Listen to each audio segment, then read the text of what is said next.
Hello, it's Ren Presents time.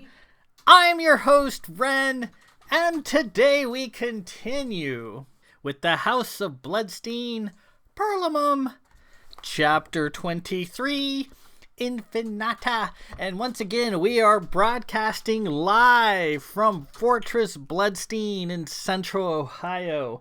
Had a little scare yesterday. Was sitting there watching TV. I'm like, I'm feeling a little warm. My chest is a little tight. But I think it was just a false alarm, as I don't have a fever. I'm not any more achy than I normally am. I think it's more heart attack than coronavirus. And I'll take it. When last we visited the House of Bloodstein, our favorite Monoma heroine Sam was at death's door due to a swiftly applied Zaffin Hemolizer, courtesy Rusty Wunderluck. Fortunately, Inez of Anari, a Hospitaller Samaritan of the Knickerbomb Order, and the usual Hospitaller that we see in the League of Elder books, he's been around since book 1, was there with his wife, Lady Tenelerin of the Fanook tribe, to render aid to Sam. He removed the hemolizer, stitched up her neck, and gave her a malak, which is a timed potion. It's a timed drug or potion. You drink it, and it works for a preset amount of time. Down to the minute it will be effective, and he gave her a malak to keep her sedated for 7 days, as monomas do not replenish their blood very quickly, and his prescription for her recovery was total bed rest. And he knew if he didn't give her a malak, she would be running around doing this and that with her husband and Sarah. And he didn't want that. He wants her to rest. So Sam is out of the picture, recovering from the grievous wound applied to her. The gang, with Sarah taking the lead, managed to retrieve all of the Perlamum pieces except for the Joker, which is floating in the ring of dead bodies around the planet Mare. She fished the pieces out of Shook's plumbing, out of his swimming pool, and retrieved it from the guy who had it up his butt and his colon. Sterilized it, of course. And that's where we currently are. The only piece left is the Joker piece, and that's going to be the toughie to get. So, let's proceed, shall we? There's no need to pussyfoot around. Chapter 23, Infinite. And once again, my wife is invaded my office, so if you hear talking in the background, that is her. Say hi, hun. Hey. Wow, when you're on cue, you don't make noise. Anyways, let's proceed. Chapter 23. They dispersed from the library. Kay returned to his tower, undressed, then joined Sam in bed. Sam was normally a noisy, restless sleeper, rolling into him, hugging, hogging the bed, kicking, mumbling in ennui, always eager to have sex. Tonight, she didn't move. She didn't make a sound. The malak Inez had given her kept her quiet. She would not awake for 7 days. In the morning, Kay rose and washed. He also carried Sam into the bath and washed her, singing a Vith tune she favored into her ear, tending to her volumes of hair, drying, powdering, and changing her into a fresh nightgown. He returned her to their bed and went down for breakfast. It was so odd not having Sam at his side. As he expected, Sarah was down there in her usual seat, eating big from a heaping pile of bacon and eggs, her favorite for breakfast. King sat there on the table near her, silent and dour. Philip and Thomasina were also there, Thomasina having changed into her impressive green and brown leather armor, her Mount Calm strapped to her leg. "Morning, all," he said. "Morning, Kay," Philip replied. Thomasina watched Sarah pound away at her breakfast. "How can you eat so much?" "Easy. I'm gonna need a boatload of quick energy to take on the dead man today. Thomasina rolled her eyes. Kay selected a few items from the buffet and began eating. After a few minutes, Kai appeared with her son Sebastian in tow, and Tweeter sitting on her shoulder. Seems I can't leave you people alone for an afternoon without somebody ending up flat on their back. Is Sam all right? Yes, thanks to Inez. Kai prepared a plate for her son and fed him. Tweeter fluttered all around King, joyously trying to get him to play. He seemed to love King, eager to curry his approval. King dourly endured Tweeter's efforts. Have some eggs, Sarah said to Kai. I am having eggs. Okay, so start talking. Tell me what happened. They gave Kai the full rundown on everything from the stolen objects they'd retrieved from the Wunderlucks to the attack on Sam with the hemolyzer.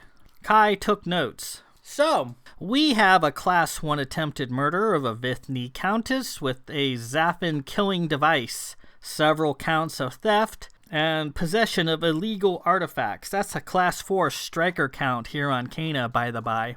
They've got 2 high-tath heads and some sort of funky demon, which is a Class 6 illegal creatures count, and they stole glasses from my damn bar, which, in my book, is a killing offense. It could be the case some magistrate in Remnath has a list of charges awaiting all of you people for killing a number of Wunderlucks, though I'm certain the sisters would rule in your favor as they shot first. And you are Vith, after all, and the Wunderlucks are untouchable Jocandas.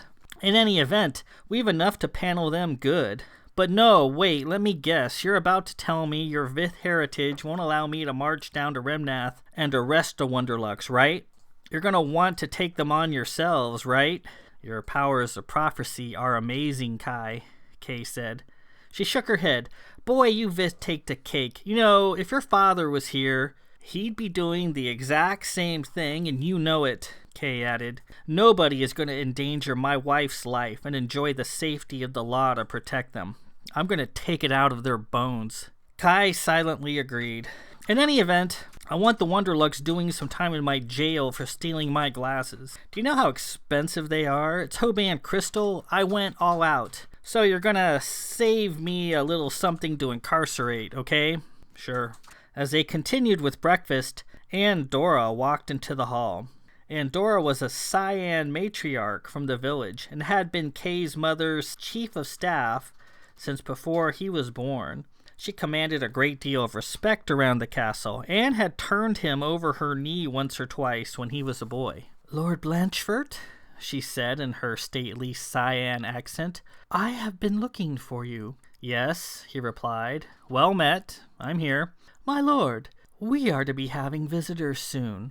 A contingent from the Remnath House of Wunderluck is en route from the south, and is requesting permission to land. Kay gritted his teeth. Denied. Absolutely denied. They are not to set wheel upon our holdings. But, my lord, they have invoked the custom of Infinata. They have grievances, and claim the House of Blanchfort stole something of theirs. Stole something? Stole something? They are a pack of toothless liars, Andorra. We will not see them. Doubtless, my lord, doubtless. But custom demands we provide them hospitality and hear their grievances, even if they are baseless. I'm sorry, my lord, I must point that out. It's my job. Kay turned red with anger. Well, since we haven't reported their misconduct to the sisters, we're sort of stuck. Andorra is quite correct. We have to see them, Philip said. Whose side are you on, Philip? Sarah asked. Whose side do you think, Sarah? But that is the custom, like it or not. Kay was struck with inspiration. Kai, is your conference room at the bar available today? Yeah. Why? I'd like to use it. Andorra, please grant our Wunderluck guests access to berth 4A in the village, and inform them we shall hear their grievances at the Cat God Pub. Food and drinks on the House of Blanchfort, as tradition demands. Aye, my lord, I will inform them. She backed away. Kai shook her head. That's awfully nice of you, Kay. I'd have given them bread and water and a nice splintery seat to put their big fat butts on. Just following our customs. Kay smiled with grim pleasure. Kay, Sarah, Philip, and Kai walked into the Cat God pub and made their way through the smoky, leather-browned aisles to the back. Inside a small reception room Kai used to entertain guests were Aiken, Clara, and Ernst Wunderluck, wearing their usual red and yellow spacing outfits. Glasses full of amber spirits sat in front of them, along with several trays of smoked meats and other edibles. "Thinking of stealing my glasses again, Wunderluck?" Kai asked as she strode in. Aiken licked his greasy fingers. "Don't know what you're referring to there, magistrate." "Really easy for you lot to play dumb, isn't it?" Sarah said. Kay was in no humor. He slammed his fist down on the table. "Let's make one thing crystal clear right now. It is only several thousand years of Biff tradition that's keeping me from killing the three of you right here and now." Ernst snorted in retort. He picked up a morsel of meat. "How's your scumbag monimal wife doing?" Kay flew into Ernst. Ernst surged up, towering over him as they came to grips. Clara Wunderluck, her brown hair combed and slicked as usual, got between them. Ernst, stop it! Stop it this instant!" They separated. Clara turned to Kay. "Lord Blanchford," she said, eyes downcast. "I wanted to say that I'm truly sorry." Her eyes came up gleaming. "Sorry the little bitch didn't die in agony." Sarah belted Clara, snapping her head around. She and Sarah locked up, pulling hair and tugging on each other. Clara reached into her bag and threw something to the ground. Inky darkness burst upwards and quickly filled the room with an impenetrable murk. The two sides struggled. "Hey!" Kai cried. Philip's silver sight came on, piercing the dark as Kay and Ernst and Sarah and Clara grappled with each other. Kai squeezed in and separated them. "Enough!" she roared. "You're not going to fight like schoolgirls in front of me, got it? Now, Wunderlucks, clear this darkness, whatever it is, right now, or I'm arresting the lot of you." Clara wrenched herself from Sarah and pulled a small white sphere from her bag and threw it down. Instantly, the darkness cleared. "You can't take me," Clara yelled at Sarah. "And you can't take me either," Sarah replied. The darkness gone, weapons came out on both sides. "Apparently your customs mean nothing to you," Aiken said, holding his mulberry X sword at the ready, pointing the muzzle at Kay. "We have invoked the Infinata. We are to receive hospitality and safety. That is your custom. Am I wrong?" Kay scowled and backed away. "Fine. Let's hear your grievances. Out with them. And if you pull any more bits of arcane trickery, the Infinata is rescinded." The Wunderlucks reseated themselves. Aiken went on. "We charge the House of Blanchford with trespassing, with assault, with wanton destruction of property, and lowly theft. And we charge the House of Blanchford with wanton murder of our servants and kin." "I see. And the attempted murder of my wife?" "Justified retaliation for the violations committed within our holdings." Kay was seething. "What do you want?" "Here are our demands, and they will be met to the letter. First, we demand the immediate return of Wilhella Cormand-Grande's Perlamum pieces that were stolen from our dining room. Next, we demand 3 million Rubicons to pay for the damages inflicted upon our persons and our property. The murder of our kin could be considered deaths in battle, and we won't press for your incarceration in Remnath, provided you allow us free roam of the Blanchford treasure vaults and our decimation of it." Sarah scoffed. "You three piglets can kiss both sides of my ass." Clara blew Sarah a condescending kiss. Aiken Wunderluck continued. "We also demand an additional 2 million Rubicons as a fine for the illegal possession of the Oberphiliacs, which is owned by the House of Want on loan to the Sisterhood of Light, and by right of descent belongs to the House of Wunderluck. Look it up in the League X Commons archive should you have questions. We will then take it, and our money, and our treasure, and go on our way." Clara jumped in. "All of these things we demand. Otherwise." "Otherwise what?" Sarah asked. Otherwise, we'll have to get nasty. Okay, oh, I'm ready, bitch. Let's get nasty. Kay was quite speechless for a moment. Aiken spoke again. Before you respond, understand we are ready to have the lot of you hauled back to Remnath in irons, where your sinister activities will be reported to the Sisterhood of Light and to the League Ex-Commons. So, Sarah demanded, the sisters won't do anything to us. When they find out what you've done, they'll take your house patent and tear it to shreds. Aiken smiled. But what will they do when they discover an illegal arcane device upon your grounds that they have made claim to? Huh? They will come and seize it, and doubtless perform an audit of all your collected holdings. Are you prepared to have the sisters running loose on your holdings, putting their noses into everything?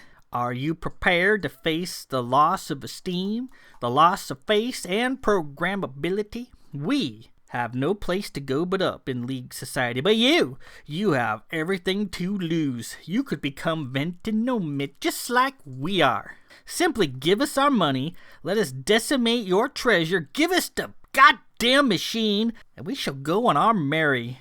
And one final thing, before we conclude this matter and allow you to go on your way, we also demand that your wife, the Monoma Mongrel, offer a full and unconditional public apology to our household, preferably delivered on her knees, and then she will willingly offer her flesh to any Wunderluck who chooses to enjoy it. Do you understand? Kay took a deep breath and carefully considered his words. Is that all?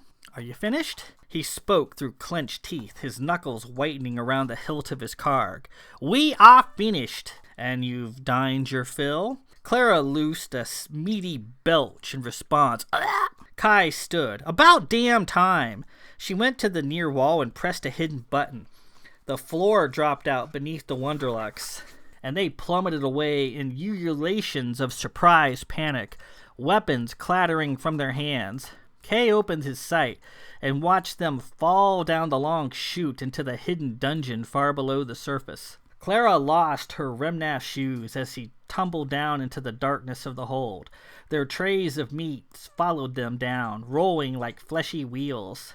One thing you cretins forgot, Kay yelled after them. The custom of Infinata is not indefinite, especially for untouchable wagons of dog meat such as yourself. Now that your grievances and demands have been heard, now that your bellies are full, the Infinata is concluded and I can do with you whatever the hell I want.